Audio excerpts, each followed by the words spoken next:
I gotta go. Oh,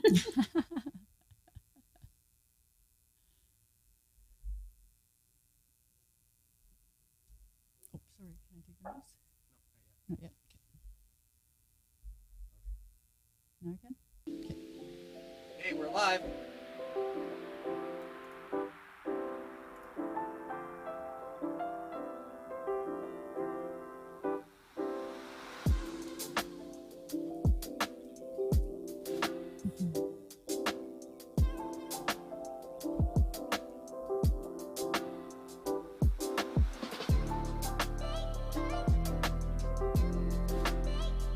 Hi.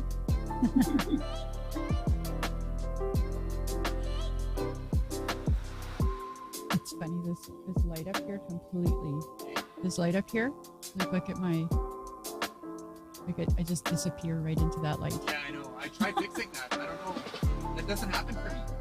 I don't know why it happens for you. You're not as pasty as I. Donna needs some sun.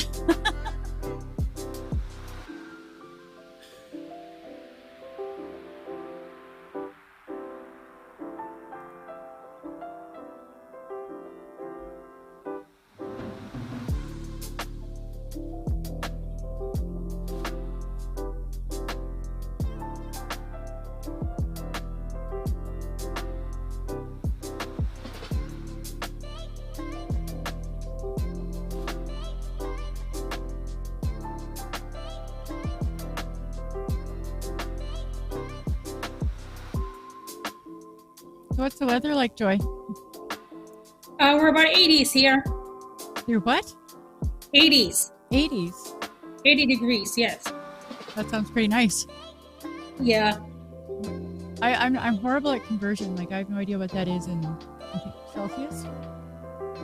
But sounds like We're it's not- Fahrenheit here.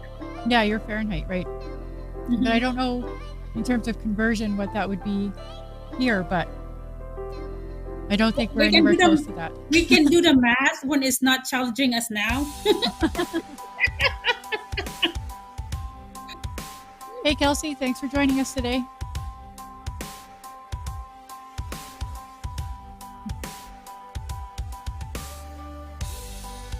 Hey, what's up, Chuck?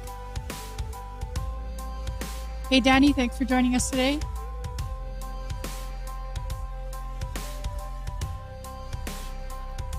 Oh, okay. Well, thanks for sharing. Because I'm looking at my screen going like, why am I doing that?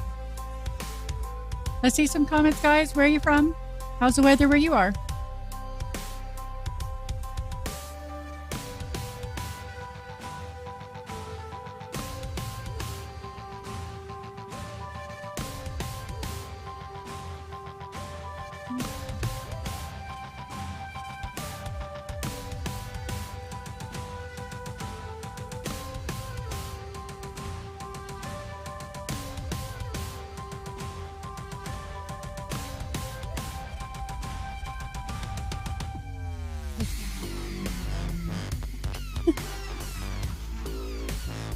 Oh, but I just saw Kelsey's comment up here. Thanks for clarifying, Kelsey. Always Kelsey with the stats. Oh, yeah. Our stats rock star.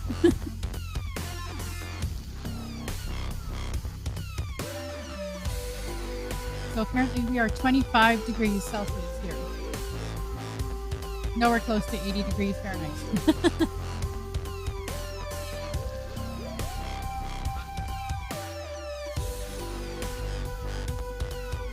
Oh. I don't know. Shocker.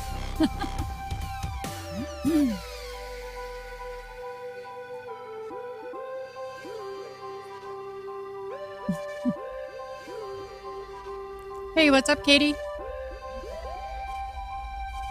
Watching from YouTube, right on.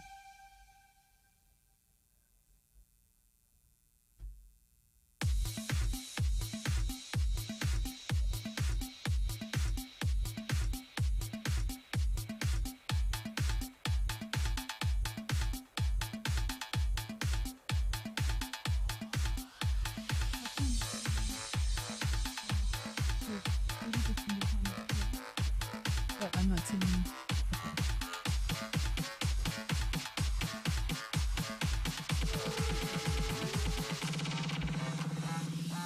God, now I've got even more screens to keep track of.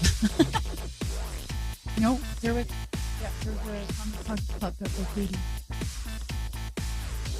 It popped up here. Oh. What happened? Oh, well, shoot. Okay, there we go. Now we're in business. Oh.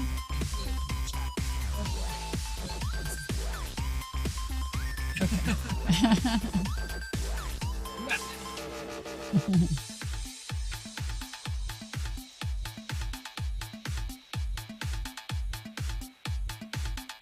I'm gonna guess, Katie, you're from Saskatoon.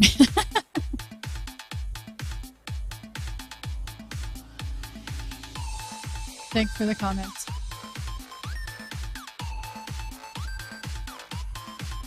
We got Ashley Kakaway watching, Aaron Abercrombie, Jody Holden. Thank you guys. Welcome, welcome. If you're watching on Facebook, please share this stream with your community. You never know who might need to hear this today. And we appreciate all the stars donations we get during our live stream, but please purchase your stars at the link provided in the description of the chat. You'll get bonus stars and your dollar will go much further. And this is a free platform, but if you want to support the cause, you can subscribe for just a few dollars a month. And link is in the description for that as well.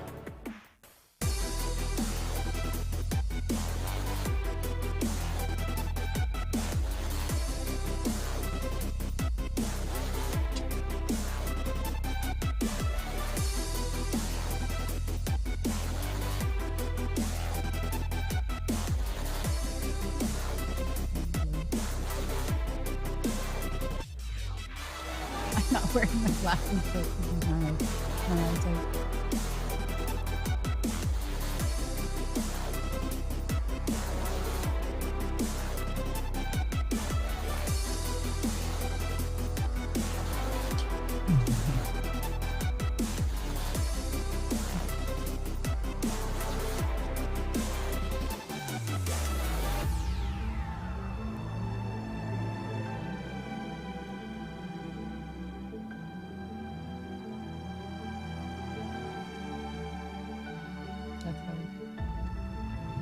Well, it was good too, but I said it was good blurry too, but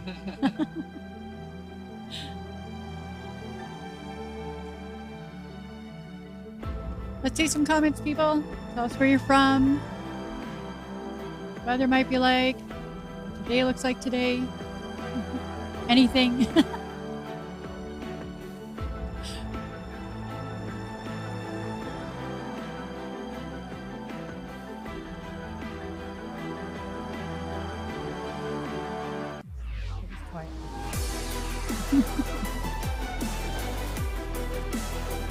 So if you're watching on Facebook, please share this stream with your community. You never know who might need to hear this today. I'm sorry. Maybe I should be silent.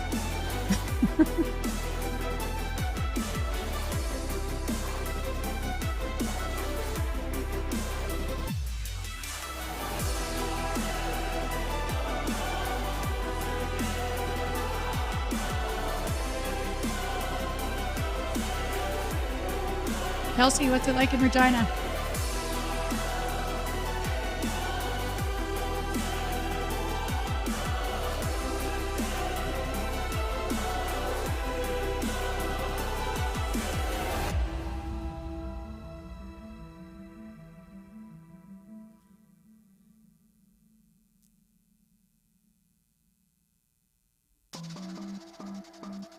So before I formally introduce today's guest, I'd like to take a minute to correct an error I made in the event promotion. I had stated that our guest's professional title is Certified Addictions and Mental Health Specialist. However, it should have read Licensed Clinical Addiction Specialist. I do apologize for that mistake. And we appreciate all the star donations we get during our live stream, but please purchase your stars at the link provided in the description of the chat. You'll get bonus stars and your dollar will go much further.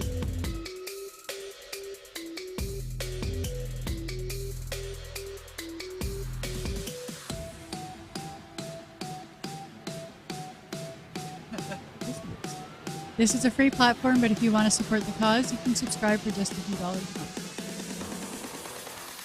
Link in the description. Okay, good.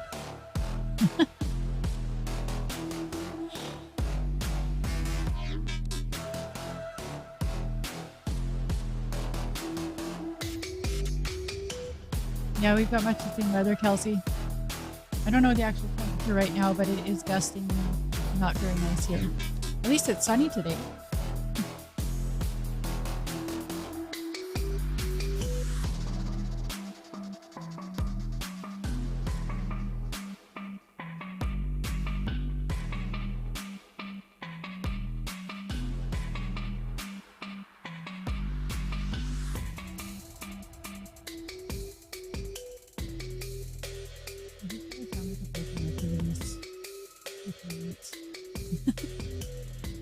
If you're watching on Facebook, please share this stream with your community. You never know who might need to hear this today.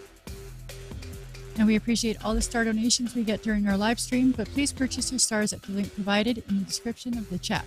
You'll get bonus stars and your dollar will go much further.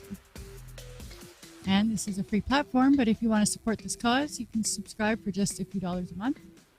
That is also in the chat description. I messed that up. The joys of being live.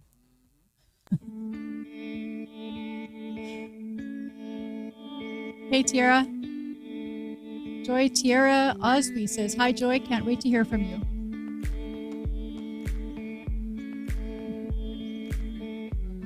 Where are you from, Tiara?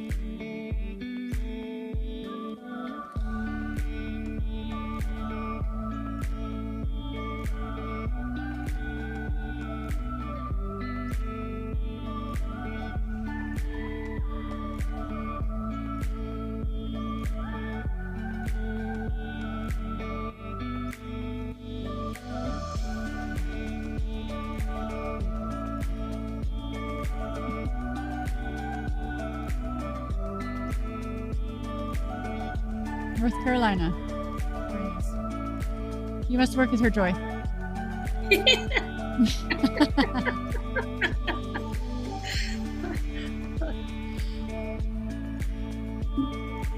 Oh, wow. So Tiara says she recently had the opportunity to shadow you and that you are a great clinician and counselor.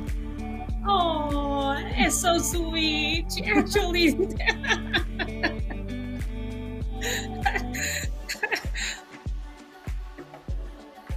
Hey, Elizabeth, thanks for joining us today. We're so grateful you could join us.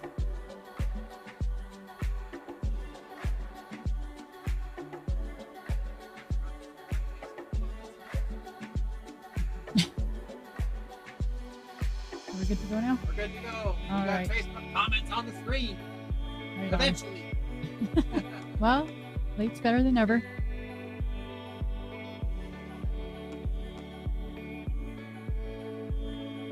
How you holding up, Joy? I am You're right good? here. All right. I'm fine. You're good. You're good.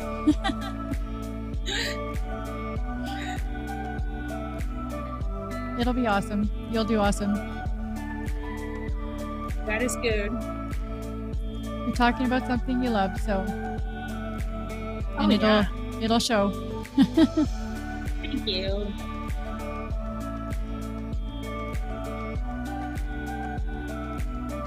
So I'm going to repeat one last time. If you are watching on Facebook, please share this stream with your community. You never know who might need to hear this today.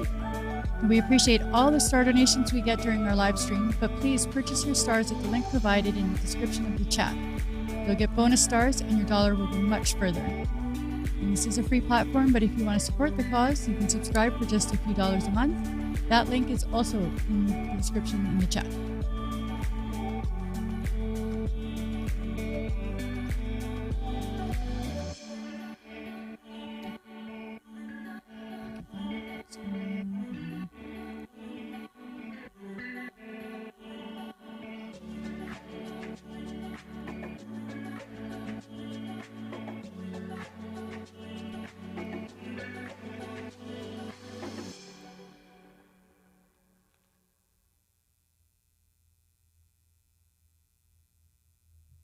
All right. Hey, everyone. My name is Donna, and this is Phoenix Fire. Today's live production is brought to you in part by Prairie Sky Recovery Center in Leipzig, Saskatchewan. Today's guest, Joy Rutledge, licensed clinical addiction specialist from North Carolina, who is called to help people struggling with mental health and addictions, is here to talk to us about her own journey and why she does what she does. And we're going to meet her right after this.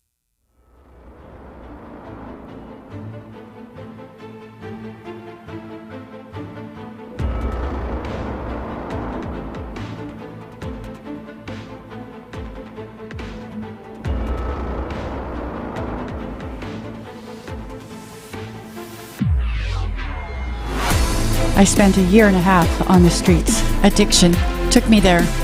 Pain took me there.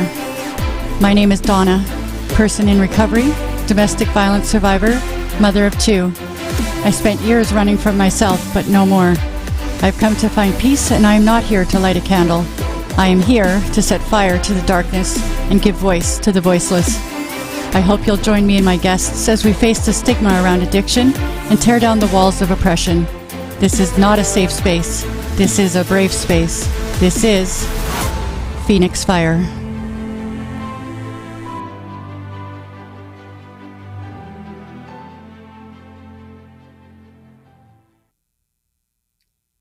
Okay, so thanks to everybody who's joining us today, and let's bring in Joy. Hey, Joy. Hi. How you doing? Hi, everybody. Well, welcome and thanks for joining us today, Joy. We really appreciate it. I'm glad to be here. Awesome. Is there anything you'd like to say before we get started? The first thing I want to say is that for those who are there, who are recoveries, you guys rock. You made it through. I know that this issue of addiction is really a struggle, but now that you're out, you guys rock. I salute you guys. I know how hard it is. I'm so proud of you all. Beautiful. Thanks, Joy. So let's get into what brought you to this profession. That's a very good question because that's the reason why I'm here in the first place.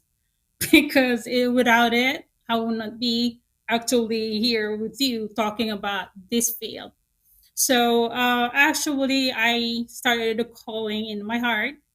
I actually was going through some health issues when I actually started feeling the call. So I got so tired of dealing with the like 2 surgeries and the doctor visits and all that. And then when I was actually like strong enough to travel, I prayed. I said, God, please grant me the ability to travel and the means to do it. So God gave me that ability and provided a way. And you know, when you actually go to different places, it's like a vacation. And you want to party, you want to find something fun. And a lot of people really do, like a lot of drinking or whatever fun they want to do, parties and picture taking, all that. But for me, that area was like, became like flat to me. I don't want to do that. And all I see was like, I was walking around in those places where I was at, different places, different countries. All I saw was the homeless addicts and people also struggling with mental health that was around the city. And as I was looking at them, I started feeling the compassion and, you know, like one city to another until I was actually in San Diego. So in San Diego is where my sister lives. And she got the nerve to give me her keys and make me her Uber driver. Being, you know, me being from North Carolina and she's from San Diego. And I said, you know, I'm not so familiar driving around, but she still didn't listen to that. So I took her kids, right? You know, when they have to go to the dance class or taekwondo class, of course, I have no idea my way around. I got lost so many times. So those times that I would get lost, I will see someone on the road, homeless, mental health. These are things that I have seen until one time I make a turn in the little corner and there was this man right in front of me. Even until now, it still breaks my heart. I just hope he was able to get the help. To see him like that he was so high, he was drooling, he could hardly stand up, and he was right in front of me, and I was just looking at him, and my heart was just so broken for this person. And then when it was really really hard looking at his eyes, the way he couldn't even stand up. And then some people were just walking by and some of people was laughing at him and everything, and I can even just pass through and not even look at him, and I actually was drawn into him, and my heart was so like compelled to look at him. And I said, God, why is it that everywhere I go, all these places that I have been to, this is what I have seen: the mental health, the addiction, and the homelessness. It really breaks my heart to see this. And then I started praying and said, why do I have this so strong of compassion in my heart for them? And God spoke to my heart and he said, do you know how much I love you? I said, of course, Lord. I know that you love me. You just healed me, provided me, protected me, you strengthened me, and everything that I have that's good, it's because of you. I know that you love me. And he said back to me, spoke in my heart, and he said, the same love I have for you is the same love I have for them. What will you do? So I have no idea. I said, Lord, I have no clue. I don't understand why I have this compassion. It's only you. So I just put my hands up. Wherever you want me, take me. Take me. Until I still didn't know what would happen then. So that started the journey of, when I started hearing the voice of God in my heart. And then there's so many barriers through before I even started school. Remember I just said that I was dealing with some health issues and I had a lot of medical bills and everything. Mm-hmm. And at that time I was paying like month to month at the hospital. And, and I said, Lord, I called the hospital and I know how much I owe and then how much it would cost for my schooling. I said, I'm not going to go to school. This too much. Mm-hmm. And that month, when I said that, when we paid my medical bill, that check came back to me. Oh, wow. And I said, why did it come back? So I called the hospital. Mm-hmm. And the hospital said it's because your balance is paid for. Oh my goodness. You're giving me goosebumps yes. here. That's so I kind of like I was giving my God some like excuses. Mm-hmm. I owe so much money, I can't go there right now. So God fixed it for me. Mm-hmm. So when it happened, I said, I know this is you, God, and I will just have to continue my my journey. I had to go to school, but I have no idea in my heart what I want to become. So when I called my school, I talked to the enrollment counselor. Mm-hmm. And I kind of like painted to him what was in my heart. But I have no idea exactly what I want to become.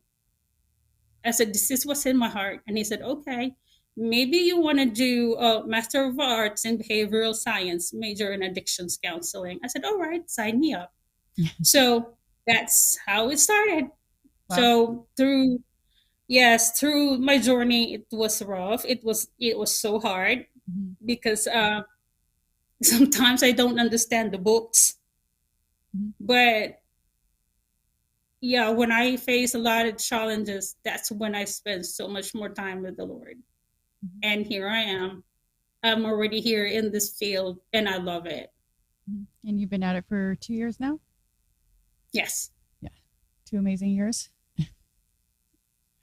Um, so do you think that you were put in places to experience, if this is your word, the brokenness of the world by God to direct you to this path?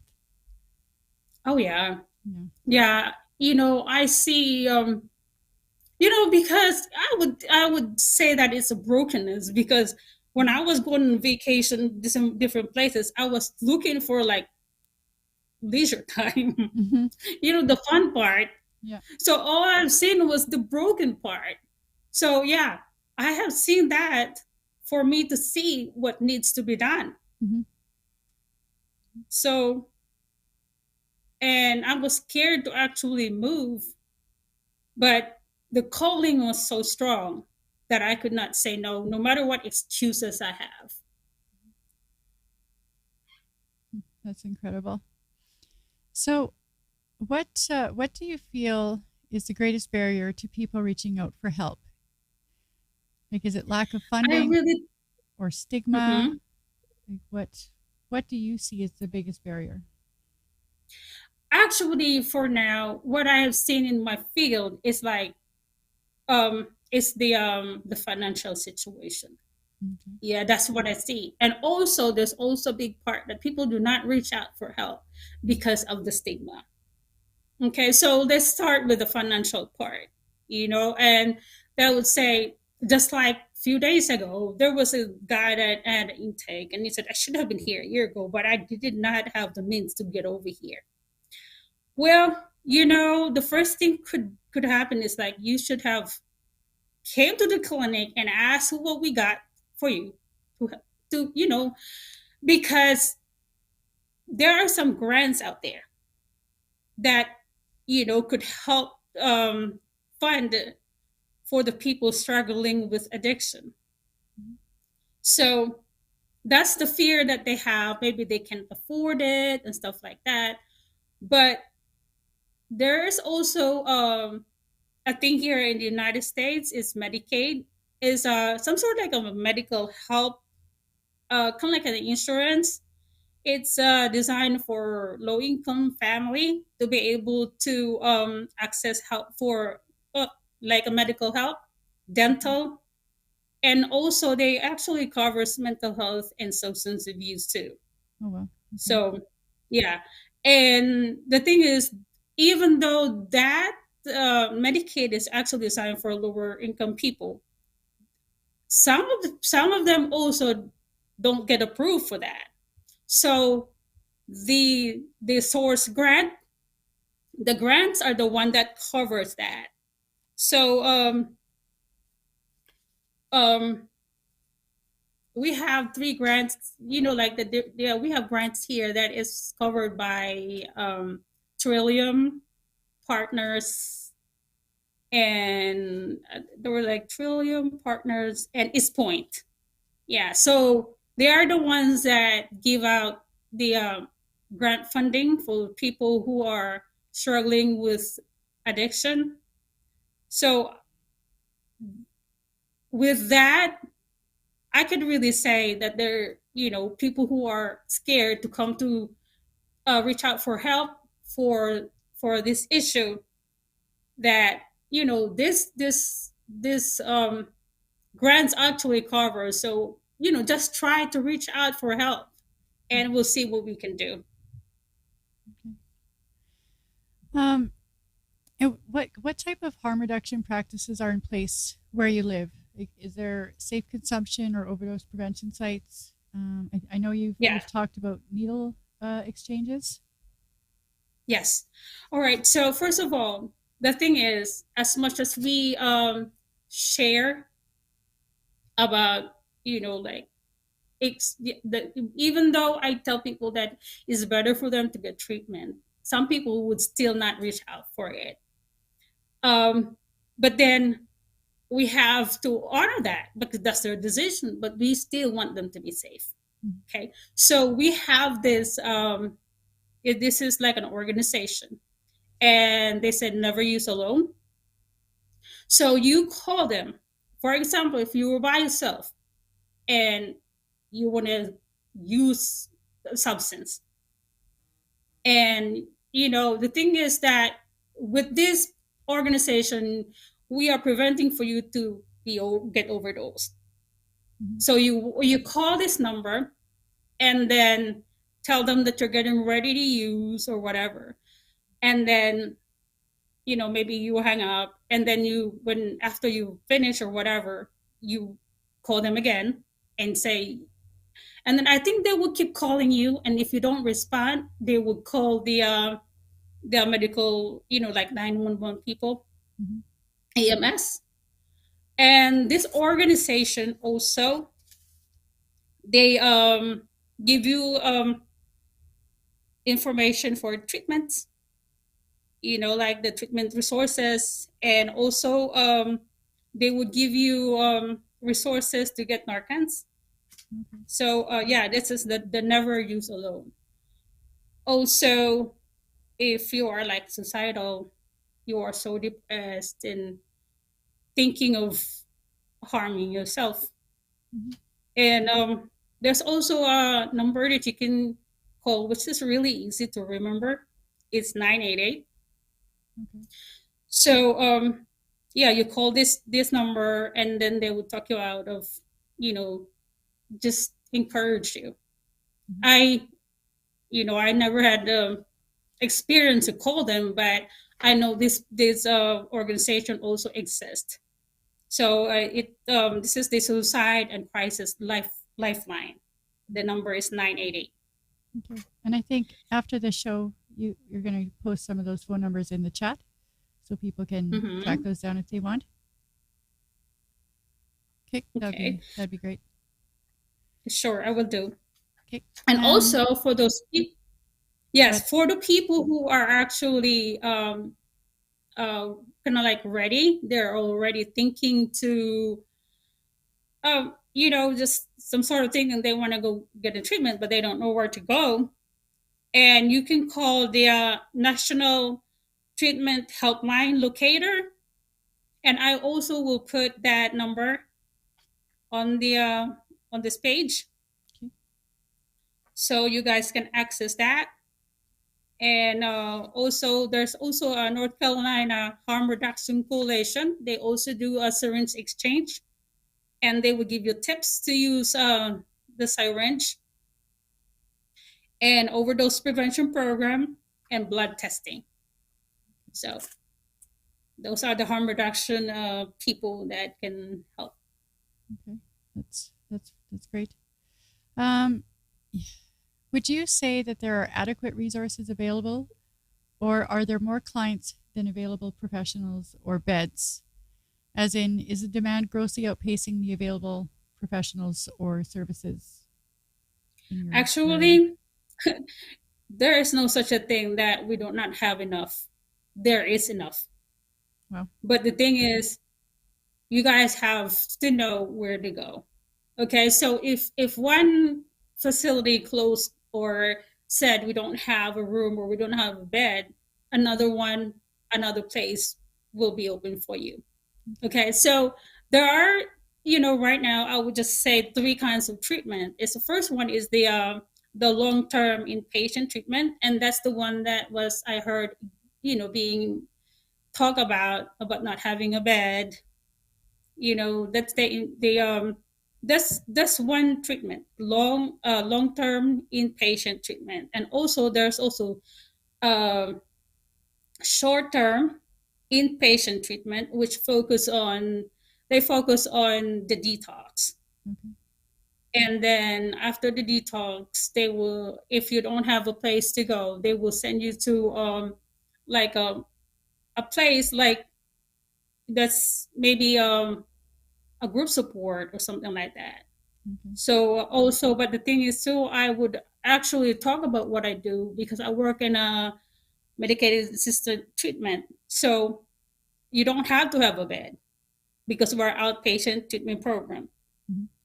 So what we focus on stabilizing the person and helping you to have get your life to be structured again. Mhm. And it helps that like your the withdrawal symptoms be controlled and the Mhm. cravings be controlled, and then you will be able to function normally again. And so also we help you find develop some coping skills to be able to you know cope with life. Mhm. So I'm afraid I didn't ask this question in our previous discussion, but just now it sparked the question in my mind. How long is your inpatient treatment, uh, generally Inpatient speaking? usually, I think the long term, Yes. inpatient Mhm. at least is like 90 days. Okay. Some of them is like 6 months. Okay. So it depends. Okay. Um, and is it, sorry, you mentioned having 50 patients in your specific caseload, at least last time we talked. Do you feel that Hmm. that's too many for one person to manage, or like should there be more people with your specific training? No, it's not too many Mhm. because you know I have to deal with like because not all 50 of them are right there one day, 50 of them right in my face. Right. I have 30 days to be able to actually help them, Mhm. or you know even sometimes weekend I work. Okay, so there are times too that my patients call me at night Okay. and I pick it up because I I want to make sure that they're not suicidal, that they're not in like in distress. So I would not say that there are too many because each and every one of them are unique to me. And I have, let's say I have 8 hours a day to work with. And it's not like all 50 of them are there at one time. Fair enough. So I have to manage my time accordingly to be able to serve them. Mhm. And is it a long process to get access to someone like yourself?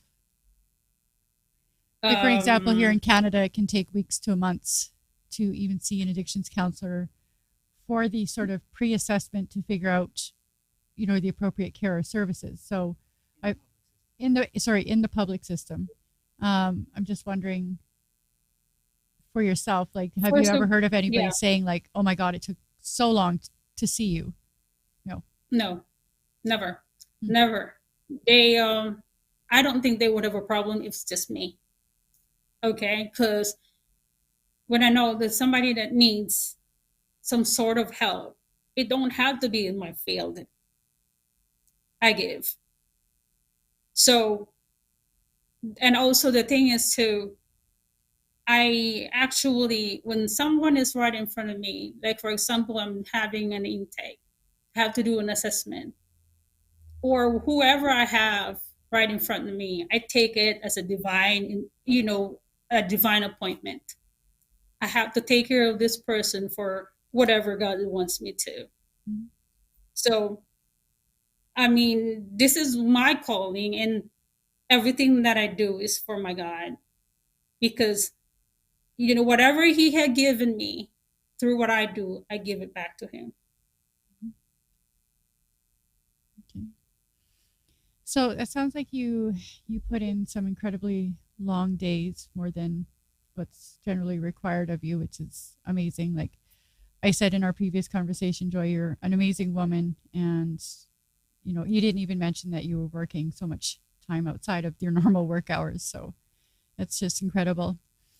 So, what would you say to anyone considering getting into your field? Actually, that's a very good question because when I was the one trying to enter this field, a lot of people discouraged me. A lot. Mhm. But the calling in my heart that helped me continue and pursue what I wanted to do. And I would say, yeah, come on down. I mean, the more the better. But the thing is, this job is not easy. You know, honestly, after a day's of work, like after I get off work, I feel a lot of times I am drained Mhm. mentally, physically, and emotionally. Mhm. But I love my job, so I handle it. Mhm.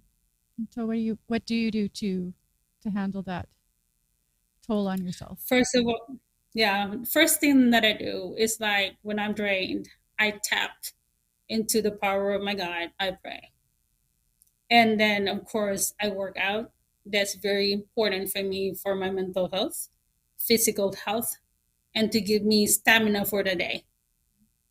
So then, even just listening to the music, instrumental music when I get home, having a like give me 5 minutes break, and while I'm listening to the music, I drink some tea or whatever. That really helps. It don't have to be like a very expensive kind of treat for yourself. Mhm. Even just simple things, just to be able to put something in for yourself. Because how can you give out to someone if you don't have anything? Absolutely. Yeah. Kind of reminds me of the analogy of the oxygen mask on a plane that's crashing. You got to put it on yourself first before you can help the Mhm. person or whatever beside you. I got that answer wrong the first time I was asked that. I said you put the mask on the other people, and then it was pointed out, well, you're not going to be much good if you're not wearing your mask. So I took that advice to heart, and I'm glad that you do as well. So we're going to move into the community questions and see if there's any comments. It doesn't look like we have any comments at the moment. So I think you did great at answering a lot of questions. Like I'm always interested in what are the different practices between cities and countries because it's something that we can learn from each other. Um, Mhm. what is the best way to go about things. So we're going to just go right into basically letting you go for the day. Aside from asking, is there anything you'd like to leave us with? Because I think you have just come off a long shift as well, haven't Yeah, you? I Yeah. just finished working. Okay. Yeah. So yeah, we're Well, we're just gonna let you leave us with something inspirational or whatever you'd like. yeah. I would like to give you like something inspirational, which hopefully that could help for those who are still struggling and somebody to be lifted up. It's actually a verse in coming from Matthew 11, verse 28 to 30. It says, "Come to me, all of you who are weary and burdened, and I will give you rest. Take my yoke upon you and learn from me, for I am gentle and humble in heart, and you will find rest for your soul. For my yoke is easy and my burden is light." Beautiful words, Joy. Thank you. Can I ask the one question that popped up here? Okay, I'm sorry. There was a question that popped up just as we kind of transitioned over. Janet Sauer, and I apologize if I mispronounced your last name, would like to know how do you feel about interventions when they hide? How do I feel about what? Interventions when they hide. I'm going to When assume they're that high? what I think my sort of You interpretation know, of that question is if somebody wants to do an intervention, but yeah. the person who needs the intervention is in hiding. I apologize if I have like blundered that completely. How do you do intervention? But the thing is, though, you know what? We do enter, I work in a field that, we actually honor autonomy. When the person is hiding, how can we take care of that person? The person has to have the willingness to be treated. So, they have to come to us and let us know that it's okay for us to treat him or her. Mhm. So, they have to have that willingness to come to us. I agree. That's very well put, Joy. And Kelsey had said, "Thanks, Joy. Your passion shines through." See, I told you. Thank the world you. the world needs more people like you, and I couldn't agree more with Kelsey. You're a beautiful person, Joy. Thank you Thank very you so much much. thank you very much for joining us today. Take care. You too.